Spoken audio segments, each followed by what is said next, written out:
안녕하세요. 여러분들께 재미난 이야기를 선사하기 위해 찾아온 저를 간단하게 소개하자면 아직은 30대 중반이라고 슬쩍 말을 하고는 있지만 30 후반을 향해 거침없이 달려가고 있는 여자랍니다.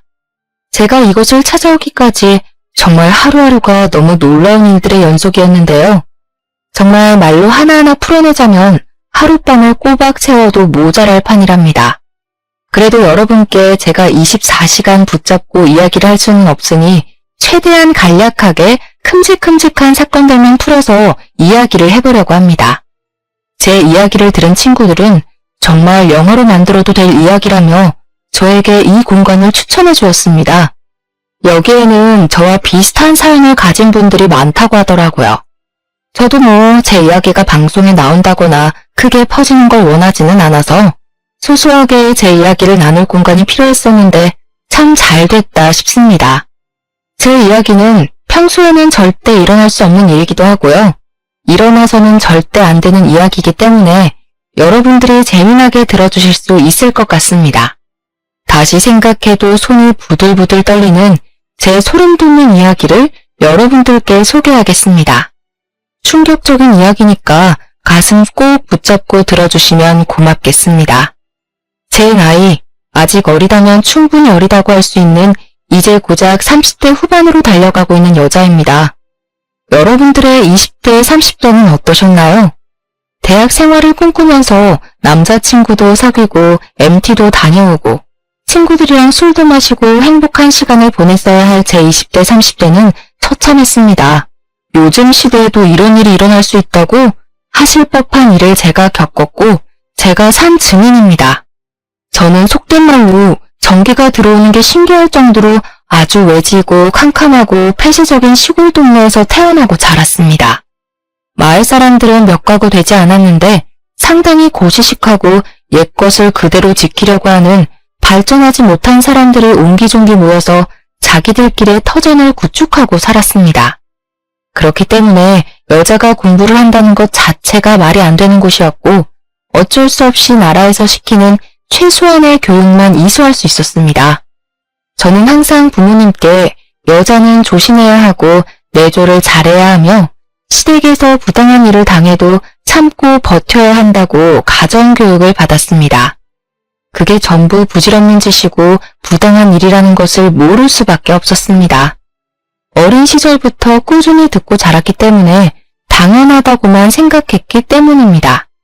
저는 당연히 분교 출신이었고 중학교, 고등학교를 가려면 읍내까지 아주 먼 길을 가야 했기 때문에 교육을 포기하고 집에서 시키는 잡일을 하며 살았습니다. 그랬던 저는 21살이라는 어린 나이에 손이 귀하디 귀한 집으로 팔려가듯 시집을 오게 되었습니다. 시집을 오게 된 이유 또한 지금 생각해보면 정말 어이가 없었는데 저희 친정에 제 위로 오빠만 3명이 있고 밑으로 남동생이 하나 있었습니다. 그러니까 남자가 많은 집안의 딸이라 우리 시댁에서도 저에게 아들만 턱턱 낳아주었으면 좋겠다고 요구를 하셨습니다. 한마디로 다른 부부는 전혀 본 것이 없고 오로지 집안에 남자가 많기 때문에 저도 그 기운을 타고났을 거라고 수소문을 해서 저를 중매로 데리고 온 것입니다. 어느 날 갑자기 시집을 가야 한다는 부모님의 말에 황당함을 느낀 것도 잠시. 저는 곧 웨딩드레스를 입고 남들이 술 먹고 여행 가고 공부하고 놀 시간에 시집살이를 시작하게 되었습니다. 정말 우리 시댁도 시댁이지만 남편 또한 엄청난 개차반이었는데 우리 남편은 돈을 쓸 줄만 알았지 벌 줄도 모르고 이 여자 저 여자 건드리지 않는 여자가 없다는 소문을 달고 사는 한마디로 아주 저급한 날라리 같은 놈이었습니다. 시댁 동네에 소문이 퍼다한 놈이었는데 저는 타지에서 시집을 왔으니 아무것도 모르고 있었던 것이었습니다. 제가 시집을 갈 때 시댁에서 친정으로 보내준 돈으로 저희 오빠들하고 남동생이 공부도 하고 기반도 잡고 해야 하지 않겠냐고 저희 부모님은 저를 설득하셨었습니다. 딸로 태어났으면 집안의 커다란 기둥이 될 오빠들을 위해서 희생도 할 줄 알아야 한다고 저를 몇 번이나 도망가지 못하게 붙잡으셨습니다. 어릴 때부터 계속된 주입식 교육으로 인해서 저는 타지에 나와 다른 사람들의 생활을 보기 전까지 제가 해야 마땅한 일이라고 생각을 했습니다. 저보다 10살이나 나이가 많은 남편과 결혼하는 게 죽기보다 싫었지만 그 어린 나이에 저는 시집을 오게 되었습니다. 저는 결혼하고 딱 3개월이 되는 시점에 아주 빠르게 임신을 하게 되었는데 정말 2번 다시는 겪고 싶지 않은 일이 벌어지게 되었습니다. 제가 임신을 했다는 소식이 전해지기 무섭게 남편이 어느 날 술을 마시고 집에 들어와서 괜히 기분이 나쁘다며 저에게 화풀이를 했고 제가 넘어지는 바람에 아이가 유산된 것입니다. 하루아침에 뱃속에 잉태되었던 아이가 사라졌는데 시댁에서는 남편 탓을 하지 않고 제 탓으로 모든 것을 돌리기 시작했습니다. 어미가 되어서는 당연히 유산이 되지 않게 아이를 지켜냈어야지. 그렇게 쉽게 아이를 보내? 내 손자 녀석 어떻게 돌려낼 것이야. 성별이 나오지도 않은 작은 전밖에 되지 않은 아이였지만 시모는 당연히 제가 아들을 낳을 것이라고 생각을 하며 본인 손주를 돌려내라고 윽박을 질렀습니다. 그 뒤로 저는 하루빨리 임신을 해서 시부모님에게 보여드리기 위해 시도를 했지만 첫 번째 유산으로 인해서 자궁에 문제가 생긴 것인지 임신이 잘 되지 않았습니다. 당연히 시댁에서는 저에게 몸 관리 하나 제대로 할 줄 모르는 팔푼이라고 하시며 그때부터 저를 구박대기 취급을 하기 시작했습니다. 각고의 노력 끝에 제 나이 24살이 되었을 때 다시 한번 임신을 하게 되었고 정말 소중하게 10달이라는 긴 시간 동안 아이를 지켜낸 덕분에 저는 출산을 하게 되었습니다. 하지만 시댁에서 바랐던 것처럼 아들을 낳은 게 아니라 저는 딸을 낳고 말았습니다. 딸을 낳고 난 이후에 정말 안타깝게도 저는 자궁에 크게 문제가 생겨서 그 어린 나이에 자궁 적출 수술까지 받아야만 했습니다. 시댁에서는 청천벽력 같은 소리에 머리를 싸매고 들어눕기까지 하셨습니다. 당연한 일로 저를 더 구박하고 무시하고 잡아먹고 싶어 안달난 사람처럼 굴었습니다. 하나를 낳았어도 아들을 낳았어야지 아무짝에도 쓸모없는 딸년을 낳았다면서 저에게 반푼이도 이런 반푼이가 없다고 욕을 하셨습니다. 거기까지는 딸아이를 보면서 어떻게든 버텨내보려고 했지만 정말 충격적인 일이 벌어지기 시작했습니다. 저희 딸을 보면서 아들이 아니라 딸이라 쓸모가 없다며 남편까지도 저와 딸을 무시하기 시작하더니 바깥으로 나돌아다니는 게 아니겠습니까? 차라리 집에서 잔소리를 하지 않아 편하다고 생각했는데 아이가 돌이 지났을 무렵 집에 남편이 웬 여자를 데리고 들어오는 것입니다. 저는 순간 불안한 마음에 자리를 피하고 싶었지만 시부모고 남편이고 저를 불러앉혀놓고는 그 여자를 옆에 낀 남편이 자기의 내연녀라고 당당하게 말을 하더라고요. 저에게 들킨 것도 아니고 당당하게 남편이 먼저 자신의 내연녀라고 소개를 하더니 너무 황당해서 아무런 소리도 내지 못하고 부들부들 떨었습니다. 내연녀라는 사람은 저에게 너무나도 태연하게 인사를 했는데 그 순간 머리 끝까지 열이 받아서 그 여자 앞에 있던 뜨거운 커피를 그녀에게 부어버렸습니다. 단 한 번도 시모의 잔소리를 막아준 적이 없었던 남편이 그 여자의 앞을 막아서면서 그 뜨거운 커피를 대신 맞아주더라고요. 당연히 시부모는 저에게 제정신이냐고 소리를 지르고 난리를 쳤지만 저는 그 무엇보다 남편이 그 여자를 감싸주기 위해 커피를 대신 맞아주었다는 게 더 충격적이었습니다.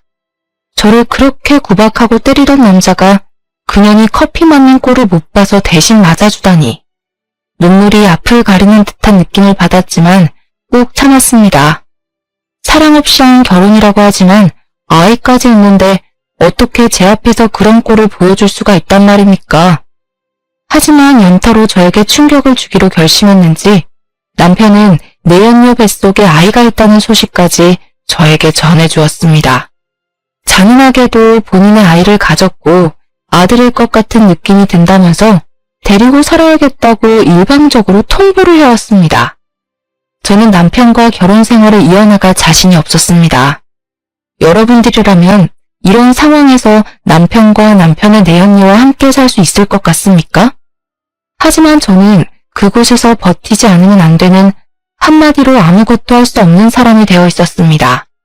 친정 또한 시댁에서 받은 돈이 있었기 때문에 저에게 욕심이 그득한 말투로 그 집에서 모진 수모를 버텨내야만 한다고 저에게 위로가 아닌 강요를 해왔습니다. 어차피 그 여자는 내연녀일 뿐이지 않느냐. 본처는 저이기 때문에 무조건 버텨내야지만 그 집안에서 한 몫을 당당하게 챙길 수 있는 거라고 하셨습니다. 나중에 유산을 다 받아 챙기고 나면 내연녀가 울고불고 빌 것이 분명하기 때문에 무슨 일이 있어도 포기하면 안 된다면서 저에게 할 수 있는 건 버티기밖에 없다고 하셨습니다. 저처럼 심신이 미약한 사람에게는 너무나도 어려운 요구였고 저는 정말 몇 번이고 그 집을 탈출하고 싶다는 생각만 맴돌며 하루하루를 힘들게 보내야만 했습니다. 제가 점점 집에서 할 수 있는 일이 줄어들고 말이 사라지고 가족들이 저를 찾게 되지 않고 저와 제 딸은 뻗어놓은 보리자루 같은 취급을 당했습니다. 저의 입지가 좁아들수록 내연녀는 점점 더 당당해졌고 불로이는 배를 내밀면서 보란듯이 저에게 웃음을 흘리고 다녔습니다. 어깨에 힘이 잔뜩 들어가 저를 집안의 가정부로 취급하는 내연녀를 보면서 딸을 끌어안고 얼마나 울었는지 모릅니다. 하늘이 무심하다는 말이 이런 데 쓰는 말인 건지 내연녀는 꼬박 10달이라는 시간 동안 아이를 품은 뒤 건강한 아들을 출산하였습니다. 시댁에서는 아들을 떡하니 낳은 내연녀에게 세상에서 제일 가는 복덩이라며 건물도 하나 넘겨주고 아들을 태우고 다니라며 비싼 외제차도 하나 뽑아주었습니다. 당연히 내연녀를 감싸고 도는 시댁에서는 저에게 더 이상 볼 일이 없다면서 집안에 돈을 축 내지 말고 딸과 함께 떠나라는 식으로 말을 하셨습니다. 딸 가진 죄인을 왜 우리 집에 데리고 살아야 하는지 도무지 모르겠다. 당장 이혼 서류에 도장부터 찍지 못해? 저 떡두꺼비 같은 아이가 우리 아들의 친 핏줄이다. 딸 같은 건 우리 가족의 피를 이어받았다고 할 수 없어. 저를 비난하고 무시하는 것까지는 어떻게든 참아낼 수 있었지만 저에게는 둘도 없이 소중한 딸까지 부정을 하기 시작하니 정말 버텨낼 재간이 없었습니다. 저는 그 집안에서 본처라는 직함을 달고 있으니 죽기 직전까지 무조건 버텨내라는 친정과 나가서 눈에 띄지 말라고 협박하는 시댁 사이에서 너무나도 괴로웠습니다. 모든 식구들이 내연녀의 편을 들어주고 감싸고 돌고 있으니 내연녀는 기구만장해져서 저에게 말도 안 되는 요구들을 하기도 했습니다. 본인이 밤새 잠을 자지 못해 피곤하니 본인 아들을 저에게 돌보고 있으라며 그동안 낮잠을 자고 오겠다고 사라지는 경우도 종종 있었고요. 모유를 먹이느라 전몸살이 찾아와 온몸이 쑤시고 아프고 하니 당장 뜨거운 침실팩을 들고 와서 본인의 몸을 주무르라는 요구를 할 때도 있었습니다. 저는 그런 내연녀에게 지금 누구에게 무슨 부탁을 하고 있는 것이냐, 절대로 들어줄 수 없다고, 사람이 양심이 있으면 나에게 이러면 안 된다고 혼쭐을 냈습니다. 물론 제가 생각했을 땐 본처로서 당연히 할 수 있는 말이라고 생각했으나 시댁의 입장에서는 제가 엄한 사람을 혼낸 것이라 취급을 하더라고요. 네가 지금 떡두꺼비 같은 손주를 낳은 우리 며느리에게 난리를 쳤다는 게 진짜냐? 몸이 아프다는 애를 주물러 주지도 못할 망정 싫은 소리를 해? 어머님, 제가 왜 남편의 내연녀의 수발을 들어야 하나요? 저렇게 뻔뻔하게 나오는데 제가 왜 그래야 하냐고요.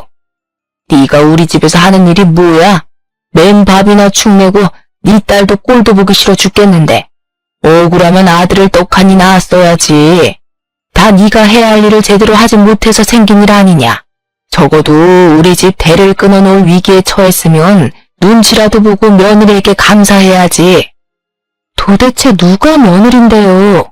시끄러. 너만 사라지면 저 아이가 우리 집 며느리가 될 아이야. 억지로 쫓아내지 않고 네 발로 스스로 나갈 때까지 기다려주고 있다는 걸 왜 모르니? 그날 이후 시댁에서는 아예 저에게 보이는 적대감을 갈무리하지 않으려고 했고 오히려 더 드러내면서 저에게 눈치를 주고 나가라는 식으로 말을 했습니다. 하루 종일 붙어 있어야 하는 시댁 식구들에게 매일같이 혼쭐이 나고 눈치를 살펴야 하니 제 신경이 얼마나 쇠약해져 갔겠습니까? 눈치도 없는 년. 너는 아무짝에도 쓸모없는 년이야. 이 정도 했으면 알아듣고 짐 싸서 나가야 하는 거 아니니? 오갈 곳 없는 고아라서 그런 거 아니에요? 어머, 이렇게 구박을 받으면서까지 여기서 버텨내야 하다니 정말 안 됐어요. 안 되긴 뭐가 안 돼. 그러길래 애초에 사근사근하고 아들만 턱턱 낳아왔으면 이럴 일이 있었겠어? 일부러 아들만 가득한 집 처녀를 데리고 왔더니 너도 그렇고 너네 친정집도 그렇고 네가 낳은 그 하찮은 딸려내게까지 들어가는 돈이 아까우니 당장 이혼을 하고 나갔으면 좋겠구나. 저는 솔직히 시부모의 잔소리를 가장한 비난과 내연녀의 당당함, 남편의 무관심한 태도까지 한 귀로 듣고 한 귀로 흘려버리며 버틸 수 있긴 했습니다. 제가 이 상태로 친정으로 돌아가 봐야 친정에서도 똑같은 취급을 당할 게 뻔했고 그럴 바에는 차라리 돈이 있는 시댁에서 버티는 게 낫다고 생각은 했으니까요. 우리 딸만 모르게 우리 딸이 듣지만 않게 행동하고 내가 이 치사한 모든 일과 부당한 모든 사건을 감내하면 된다고 생각을 했습니다. 하지만 제가 버티지 못한 결정적인 이유는 우리 딸과 내연녀의 아들을 너무나도 대놓고 차별하는 행동이 매일같이 이어졌기 때문이었습니다. 저한테 못되게 구는 건 머리로 이해하려 애를 썼는데 아무 죄가 없는 우리 딸에게 난리를 치니 정신이 빠져나가더라고요. 우리 아기가 얼마나 억울한 인생을 살아갈지 눈물이 앞을 가려 결국에는 제 입으로 시댁 식구들에게 이야기를 하게 되었습니다. 이혼 그렇게 원하시면 제가 해드릴 테니 위자료를 주셨으면 좋겠습니다. 결국 돈 아주 거지 같은 집안에서 자란 년 아니랄까봐 돈부터 이야기하는구나. 좋다. 우리가 위자료로 5천만 원 쥐어주마. 이 정도면 네가 해온 짓에 비해 아주 후하게 쳐주는 것 같으니 잘된 것 아니니? 5천만 원이라뇨. 적어도 저와 제 딸이 살 수 있는 집을 구할 돈은 마련을 해주셔야죠. 내연녀에게는 아들 낳았다고 오피스텔도 하나 주셨잖아요. 아주 욕심이 그득그득하구나. 너 처음 시집 올 때 우리가 너네 집에 얼마를 주고 데려온 줄 아니? 무려 2억이다 2억. 2억이나 주고 사왔는데 네가 우리 집 와서 한 일이 뭐가 있어? 가정부보다 못한 주제에. 친정에 가서 그 돈 달라고 해. 그러면서 저에게 당장 친정으로 돌아가서 친정에 발붙이고 살라고 하더라고요. 저는 졸지에 짐도 제대로 챙기지 못하고 친정으로 가게 되었습니다. 하지만 제가 이혼을 했다고 친정에 이야기를 하자 친정에서도 돈이 되지 않는 계집이라며 저를 무시하고 모른 척을 하는 것이 아니겠습니까? 본인들 먹고 살 돈조차 없다면서 저와 제 딸을 책임져 줄 수 없다고 나가서 알아서 벌어먹고 살아보라며 문을 걸어 잠그고 열어주지 않았습니다. 아예 저의 연락조차 받아주지 않고 문도 열어주지 않았기 때문에 저는 결국 딸을 데리고 지하 단칸방을 얻어서 살기 시작했습니다. 하지만 제가 정말 쫓겨나오듯이 도망쳐 나왔기 때문에 짐을 시댁에서 다 빼오지를 못해서 짐을 챙기러 가야겠다는 마음에 단칸방 생활을 한 지 2달쯤 지나서 시댁을 찾았습니다. 거기다가 남편이랑 마주치게 되면 우리 아이도 당신의 아이이니 양육비를 지급해달라는 이야기를 꼭 하고 싶어서 당당하게 찾아갔습니다. 그때 제 나이가 벌써 시집 온 지 7년이라는 시간이 흘러 28살이 되었을 텐데 저도 어디서 주워들은 건 있지 않겠습니까? 아이의 아버지가 남편으로 되어 있다는 것은 변함없는 사실이기에 남편이 아이의 양육비를 지급해야 하는 것 또한 불변의 진리였습니다. 아무튼 시댁에 찾아갔는데 집이 초상집 분위기나 다름없는 것이 아니겠습니까? 이게 다 무슨 일인가 싶어서 두리번거렸습니다. 저와 오랜 시간 함께했던 일하시는 아주머니께서 저를 발견하시고는 놀라서 여기는 무슨 일로 왔냐고 물어보시더라고요. 저는 짐을 가지러 왔고 남편을 잠깐 만나고 싶다고 이야기를 했더니 일하시는 분이 글쎄 우리 시부모가 갑자기 죽어버렸다고 말을 해주는 것이 아니겠습니까? 갑자기 죽었다고요? 왜요? 자세한 건 글쎄 저도 잘 모르겠는데 두 분이 볼일을 보러 차를 타고 나가셨는데 차량 브레이크가 고장이 났대요. 그렇게 사람 못되게 굴고 욕심 잔뜩 부리시더니 너무 허망하게 가셨지 뭐예요. 저는 솔직히 시부모가 한날 한시에 죽었다는 것이 충격으로 다가오기보다는 통쾌하다는 생각이 먼저 들었습니다. 조강지처인 저를 그렇게 모질게 내치더니 아주 벌받았구나 싶었습니다. 저는 시댁에서 제 짐을 빼오려고 했지만 일하시는 아주머니께서 저에게 말씀하시기를 남편이 제가 찾아오거나 물건을 가져가라고 하면 절대로 주지 말라고 했다는 겁니다. 자기도 고용이 된 입장이라서 무시할 수가 없다고 이만 돌아가 달라고 말을 하는데 아주머니 입장도 있으니까 제가 물러서게 되더라고요. 결국 남편이 있을 때 다시 오겠다고 생각을 하며 시댁에서 나와 멀어지는데 시부모가 죽었다고 한 그 말이 자꾸 귀에 맴도는 게 아니겠습니까? 정말 욕심이 그득한 인간들이라 벽에 똥칠을 할 때까지 살 것이 분명하다고 생각을 했는데 허망하게 죽어버렸다고 하니 자꾸 그 꼴이 궁금하더라고요. 그렇게 부모 품에 쌓여 살던 남편이 어떤 모습으로 초장을 치르고 있을지 내연녀는 정말 시부모의 사랑을 잔뜩 받아 얼마나 더 기고만장해졌는지 그 잠깐 사이에 그 둘의 사이가 돈독해졌는지 궁금해서 저는 장례식장을 찾아가기로 결심했습니다. 장례식장에 정말 남편이랑 내연녀 아들이 셋이서 상복을 입고 시부모님 영정사진 앞에 떡하니 있더라고요. 저는 당당하게 조문을 했습니다. 내연녀 아들은 돌쟁이 아기였는데도 그 자리에 같이 있는 걸 보니 당당하게 아들을 낳았다는 걸 친척들에게 과시하고 싶어하는 것 같았습니다. 저도 보란듯이 조문을 하자 내연녀가 저를 표독스럽게 째려보면서 제 팔을 딱 잡는 게 아니겠습니까? 저는 그 팔을 뿌리치고 일부러 시부모 영정사진 앞에 국화꽃을 두었습니다. 여기가 어디라고 찾아와요? 본처를 밀어내고 앉은 후처가 아주 말이 많네. 제가 일부러 사람들 들으라는 듯이 딱딱하게 큰 소리로 이야기를 하니 내연녀가 흠칫하면서 주위 사람들의 시선을 의식하고 이를 악물더라고요. 영정사진에 환하게 웃고 있는 시부모를 보니 저는 마음 한구석에서 올라오는 토기와 비웃음이 한꺼번에 올라왔습니다. 그러다 결국 피식하고 웃음을 흘렸죠. 내연녀가 조용히 다가와서 미친 거 아니냐고 분란 일으키지 말고 꺼지라고 하는데 그냥 얼굴에 침이라도 뱉어주고 싶었습니다. 내연녀는 남편을 쳐다보면서 저를 쫓아내달라는 식으로 손짓을 했는데 남편이 아무 소리도 하지 않고 저를 이상한 얼굴로 바라보는 게 아니겠습니까? 미련이 남아서 그렇게 보는 것 같아 보이진 않았는데 뭔가 하고 싶은 말이 잔뜩 있는 사람처럼 저를 쳐다보고 있었습니다. 저도 남편의 얼굴을 바라보는데 그 순간 이상한 낌새를 눈치챈 건지 내연녀가 저에게 와서 조문을 했으면 이제 그만 가보라고 밀어내더라고요. 아무래도 사람들의 시선이 집중이 되고 흥미진진한 눈들로 귀를 쫑긋하고 있으니 본인이 쪽팔린 줄은 알았나 봅니다. 자꾸 등을 떠밀면서 본인들 행복하게 잘 살고 있으니까 뒤흔들 생각하지 말고 동정심 얻을 생각하지 말라고 외치는데 더러워서 장례식장을 나왔습니다. 저는 남편의 마지막 표정이 자꾸 마음에 걸려서 남편과 대화를 해봐야겠다고 생각을 하긴 했지만 쉽지 않더라고요. 내연녀가 아무래도 남편의 바람길을 불안해하는 건지 철벽을 치면서 저와 연락이 닿지 않도록 갖은 수를 다 쓰고 있었기 때문에 남편과 연락을 할 방법을 찾지 못했습니다. 저는 결국 그 복잡 미묘한 표정을 뒤로하고 남편과 시댁 쪽에는 모든 관심과 연락을 끊고 홀로 서기를 시작했습니다.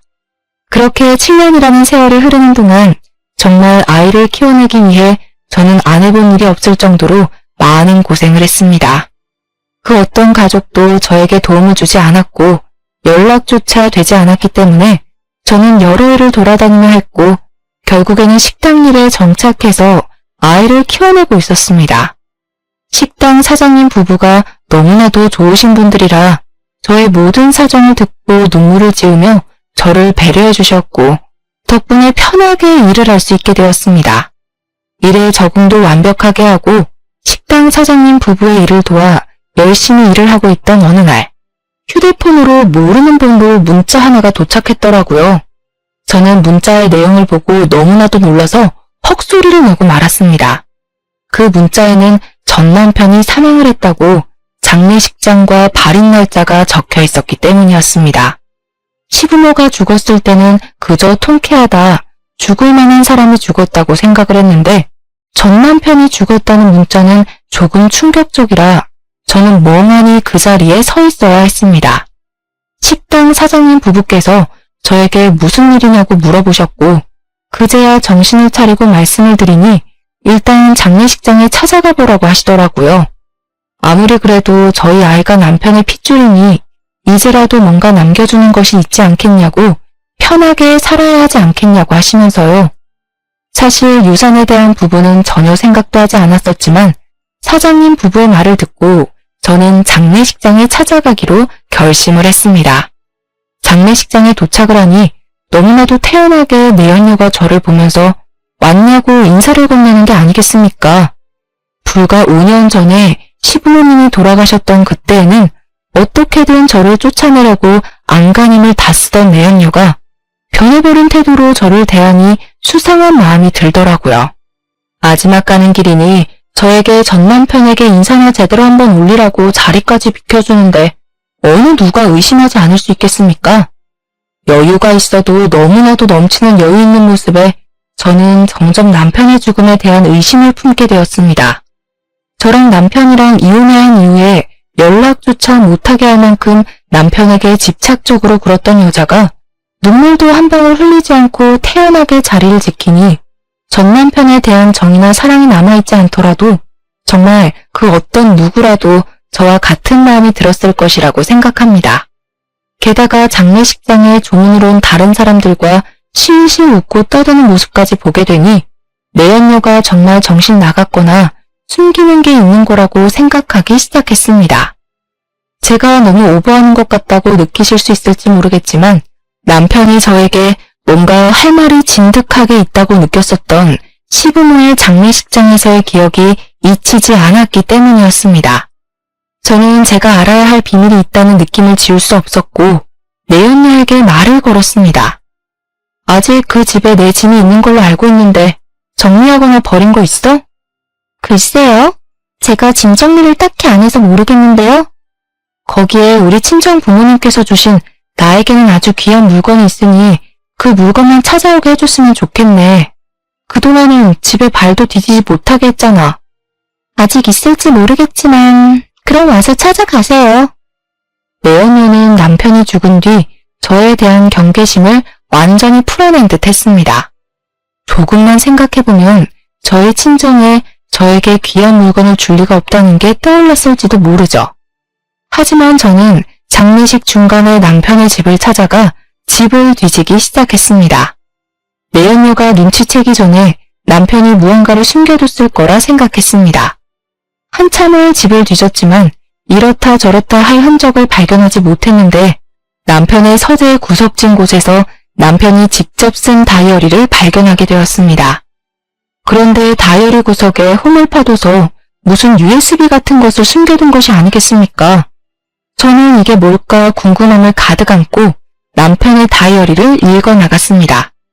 다이어리를 읽다가 도저히 끝이 나지 않을 것 같아서 집으로 들고 돌아왔고 집중을 해서 읽기 시작했는데 정말 그 메모들은 충격적이었습니다.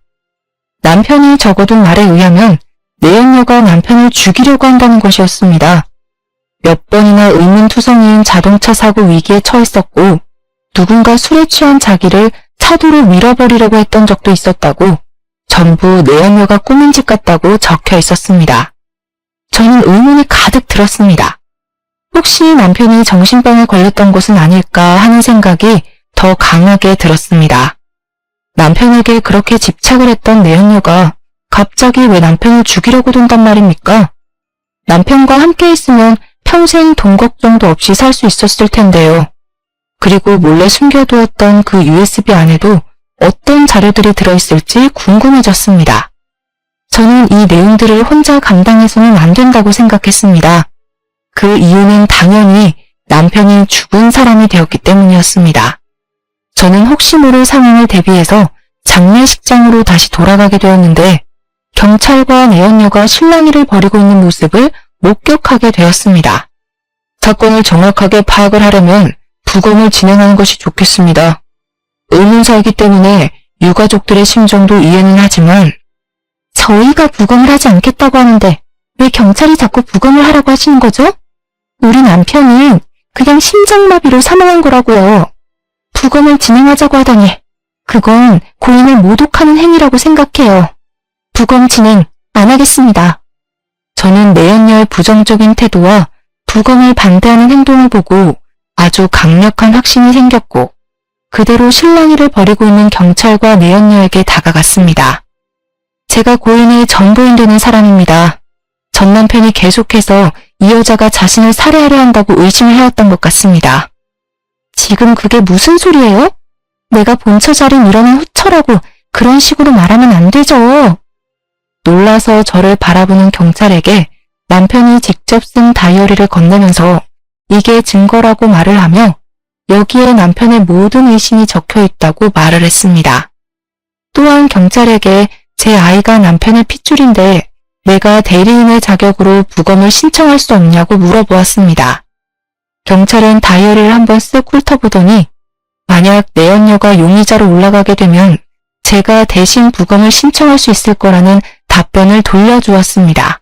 내연녀는 그게 무슨 소리냐, 말도 안 되는 소리라고 끝까지 발악을 했지만 경찰은 그 모습에 더욱 짙은 의심을 하기 시작했습니다.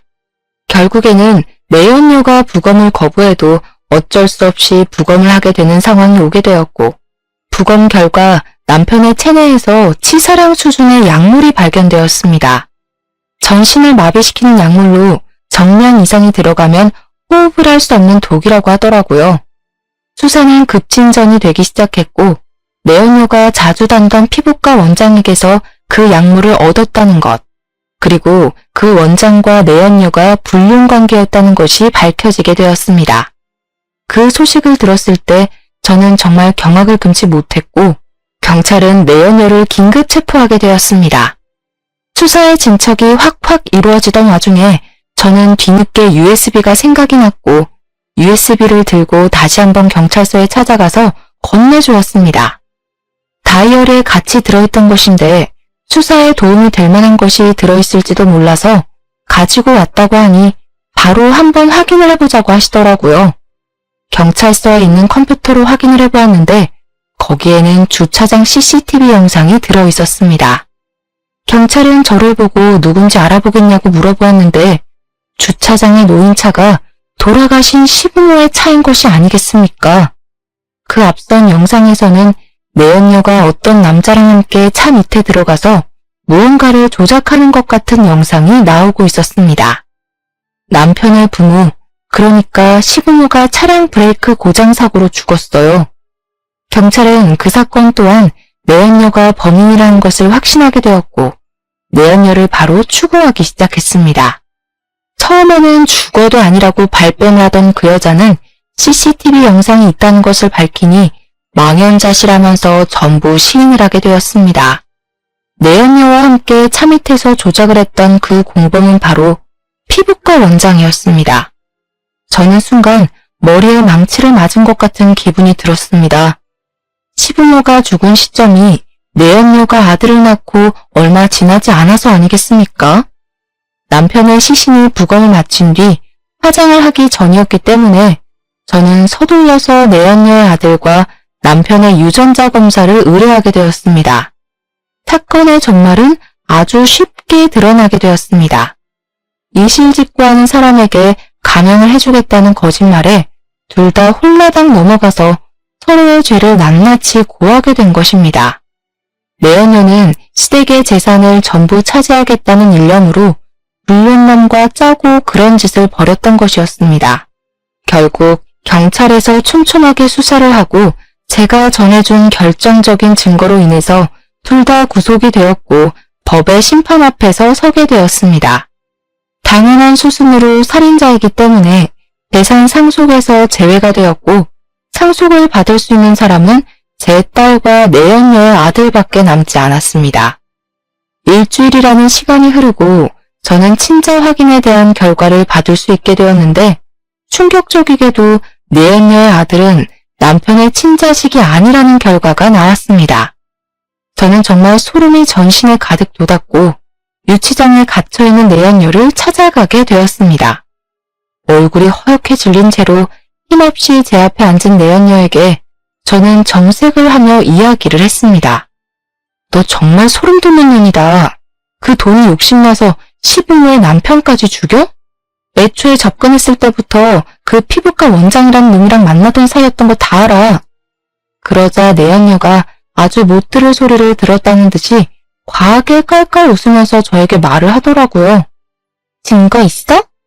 이럼 어차피 우리 아들이 전부 상속받을 건데 너한테 콩고물이 떨어질 것 같아? 그동안 저에게 보여주었던 가식적인 모습을 모두 갈아치우고 본성만 남은 채로 표독스럽게 째려보면서 말을 하는데 오금이 다 저려왔습니다. 하지만 저도 강력한 증거가 존재했기 때문에 미리 준비했던 친자 확인서를 내연녀 앞에 들이밀면서 말을 했습니다. 야, 네 아들 우리 남편 아들 아니던데? 내가 모를 줄 알았어? 법적으로 조치 취하는 중이야. 네 아들이 친자가 아니고 친부가 글쎄 피부과 원장이라더라? 그래서 파양 소송하기로 했어. 그러자 내연녀 얼굴이 갑자기 바뀌더니 분노에 가득 차서 저에게 소리를 지르는 것이 아니겠습니까? 내 돈! 내 돈! 내 돈은! 너 무기수가 될 것 같은데 무슨 돈? 그 돈 뭐하게? 감옥에서 쓰게? 그 말이 끝나기 무섭게 내연녀가 벌벌 떨면서 갑자기 제 앞에 무릎을 꿇고는 형님 한 번만 봐주세요. 제발 불쌍히 생각해서 한 번만 용서해주세요. 하고 울면서 비는 게 아니겠습니까? 제가 그동안 다 잘못했어요. 제발요. 저에게 유능한 변호사 하나만 붙여주세요. 제가 재산은 절대 탐내지 않을게요. 다른 건 몰라도 저희 아들이 먹고 살 수 있을 만큼만 뺏어주시면 안 될까요? 제발 간곡히 부탁드릴게요. 죽으라면 죽을게요. 내가 왜 그래야 하는데? 너 때문에 당한 수모가 한두 개가 아닌데 내가 왜 너 같은 버러지한테 그런 자비를 베풀어야 해? 솔직히 시부모 죽은 거? 남편 죽은 거? 땡통이야. 나는 그들이 읽어둔 재산 내 딸이랑 펑펑 쓰면서 행복하게 살 거야. 제가 그 말을 끝으로 뒤돌아 나오려고 하는데 가림막 판으로 악을 쓰면서 저에게 달려들 듯 발악을 하니 교도관들이 줄에 묶인 내연녀를 끌고 가더라고요. 마지막 꼬락서니까지 저리 초라하고 볼품없는 모습이라니 정말 뼛속까지 시원해지는 느낌이었습니다. 재판이 시작되고 1심에서 사형이라는 결과가 나오게 되었고 공범인 피부과 원장도 죄질이 나쁘다는 이유로 무기징역이 나왔습니다. 하지만 2심 재판에서는 피부과 원장과 내연녀 둘 다 무기징역으로 확정이 나게 되었습니다. 한국에서는 사회적인 이슈가 크게 되지 않는 이상 사형수가 잘 나오지 않기에 어느 정도 감내는 했지만 사형수가 아니라는 것이 못내 서운하기까지 했습니다. 죽은 시댁의 모든 재산은 우리 딸에게로 상속이 되게 되었고 변호사를 통해서 세금을 내고 수입료를 정리했음에도 통장에 어마어마한 돈이 꽂히게 되었습니다.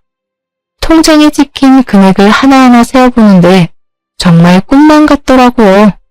평생 살면서 이만큼의 돈을 벌어볼 수 있을까 싶을 정도로 어마어마한 돈이 떨어지게 되니 현실감이 느껴지지 않았습니다. 왜 로또에 당첨된 사람들이 억소리조차 내지 못한다고 하는지 10분 이해가 가더라고요.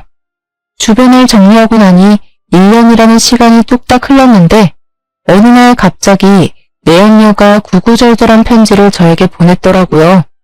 자기를 용서해줄 생각은 없냐? 감옥 생활이 너무 힘들다고 차라리 죽고 싶은데 감시가 심해서 죽을 수도 없다고 말입니다. 저는 당연히 그 편지를 다 읽고 박박 찢어버렸습니다. 제가 왜 그런 정신나간 놈들을 너그러운 마음으로 용서를 해줘야 한단 말입니까? 세월이 빠르게 흐른다지만 다시 오롯이 저에게 집중할 수 있는 시간이 되니 제 나이가 고작 36살밖에 먹지 않았더라고요. 아직 제 나이가 너무 창창하지 않겠습니까? 이 돈으로 평생 우리 딸과 놀고 먹어야겠다 다짐을 했는데 저의 친정에서 이 모든 소식을 듣고 저를 찾아온 것입니다. 정말 돈 냄새를 어찌 그리 기가 막히게 맡는 건지 분명히 저를 모질게 쫓아냈던 사람들이 이제 와서 저에게 빌붙으려고 하니 제가 받아주고 싶겠습니까?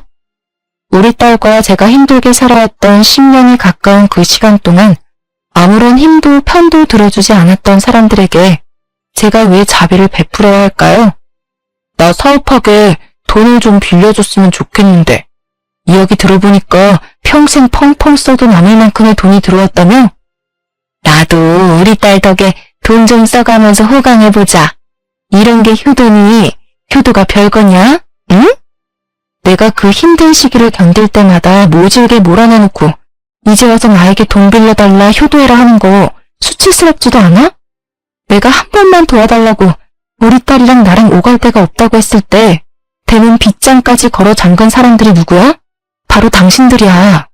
그 외진 시골까지 쫓아가서 살려달라고 빌었을 때 나를 밀어낸 게 당신들이면서 이제 와서 뭐가 어쩌고 어째?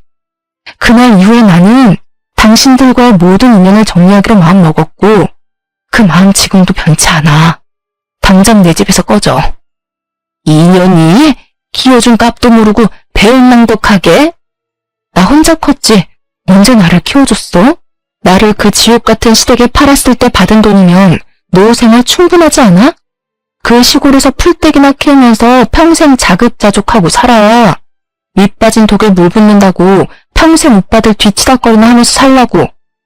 하지만 그들의 집착은 끝이 없었고 저는 결국 친정 식구들과 자꾸만 저에게 편지를 보내오는 내연녀를 피해 딸과 함께 이민을 가기로 결정했습니다. 딸의 교육을 위해서라도 나쁘지 않은 결정이라고 생각을 했고 지금은 미국으로 건너오게 된 지 2년이라는 시간이 지났습니다. 영어가 어렵기도 하고 사람을 만나는 게 서툴긴 하지만 그래도 어떻게든 손짓 발짓 해가면서 좋은 이웃들과 어울려 행복한 시간을 보내고 있습니다. 우리 딸이 아직 어려서 그런 건지 습득이 남들보다 빠른 건지 영어를 곧잘 해서 먹고 사는 것에 대한 문제가 없어 보여 얼마나 다행인지 모르겠습니다. 딸과 행복한 시간을 보낼 때마다 가슴 깊이 묻어둔 내연녀의 아들 근황이 궁금하기는 하더라고요. 그 아이는 아무런 잘못도 없으니까요. 한국으로 수소문을 해보니 부모가 없어 보육시설에 들어가게 된 것 같았습니다. 부모를 잘못 만난 탓에 고생을 하고 있는 게 참 안쓰럽기도 했고요. 그래서 저는 티나게 도움을 주고 싶진 않지만 모른 척 할 수만은 없어서 그 보육시설에 1년에 한 번 크게 기부를 하고 있습니다.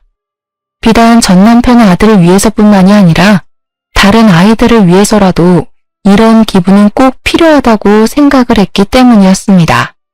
저는 우리 딸이랑 방학에는 다른 주로 여행을 가기도 하고 취미로 골프도 치고 평생 해보지 못했던 저 자신을 꾸미며 살고 있습니다. 이제 막 40살이 다가오고 있긴 하지만 100세 시대인 만큼 제가 아직 창창하다는 생각을 버릴 수가 없더라고요. 비록 너무 많은 일을 겪고 난 이후라 제 마음이 폭삭 사가버리긴 했지만 지나간 청춘은 지금부터 다시 쌓으면 된다고 생각합니다. 우리 딸의 말처럼 연애도 하고 새로운 사람들과 어울려 지내면서 앞으로도 딸과 함께 행복한 시간을 보낼 예정입니다. 역시 돈이 있으니까 사람의 마음에 여유라는 것이 생기는 것 같습니다. 사람은 너무 욕심 부리지 말고 주어진 환경에 만족하며 사는 것도 아주 중요한 요소인 것 같습니다. 욕심을 부리다가 무기징역으로 평생을 감옥에서 살게 된 내연녀에게 이 사연을 듣진 못하겠지만 평생 속죄하면서 살길 바란다는 메시지를 주고 싶네요. 마지막까지 제 이야기를 들어주신 여러분께도 행복과 행운이 가득한 앞으로의 인생이 기다리고 있다는 것을 알려드리며 글을 마치겠습니다. 정말로 감사합니다.